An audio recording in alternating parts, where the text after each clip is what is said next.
అందరికి నమస్కారం. Welcome back to Nani's kitchen. ఈరోజు రెసిపీ ఏమమ్మా? Chicken fry. దీనికి కావాల్సి వచ్చిన ఇంగ్రీడియంట్స్ చూద్దామా.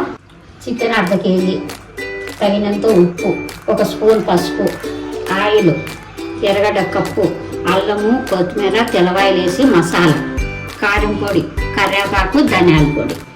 చికెన్ కడాయిలోకి వేసి పసుపు, ఉప్పు వేసి 1 గ్లాస్ నీళ్ళు వేసి ఉడకనియాలి మెత్తగా.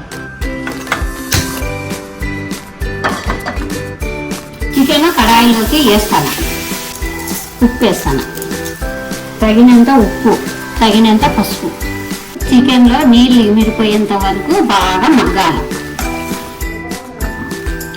ఇట్లా నీళ్ళు చికెన్ లో నుంచి వచ్చింది, నీళ్ళంతా ఇమిరిపోవాలి. ఇమిరిపోయేదాకా బాయిల్ చేసుకోవాలి. చికెన్లో నీళ్ళన్నీ ఎగిరిపోయినాయి. ఇప్పుడు దీనికి తర్వాత పెట్టుకోవాలి. కడాయిలోకి నూనె పోతాను.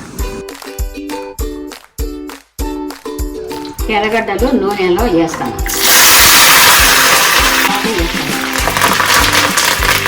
అది ఎర్రగా వేగినాక మసాలా వేస్తాను.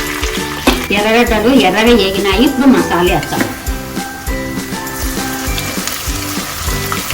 పచ్చివాసన పోయేంత వరకు ఎర్రగా వేయాలి మసాలా. కారం పొడి వేస్తాను, ధనియాల పొడి వేస్తాను.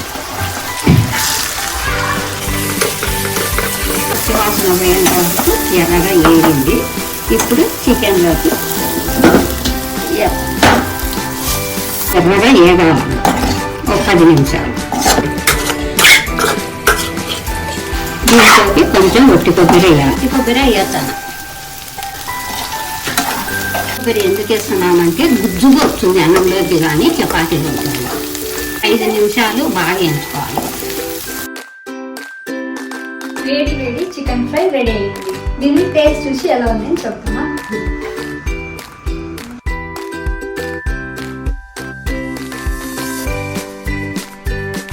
మీకు ఈ చికెన్ ఫ్రై నచ్చినట్లయితే లైక్, షేర్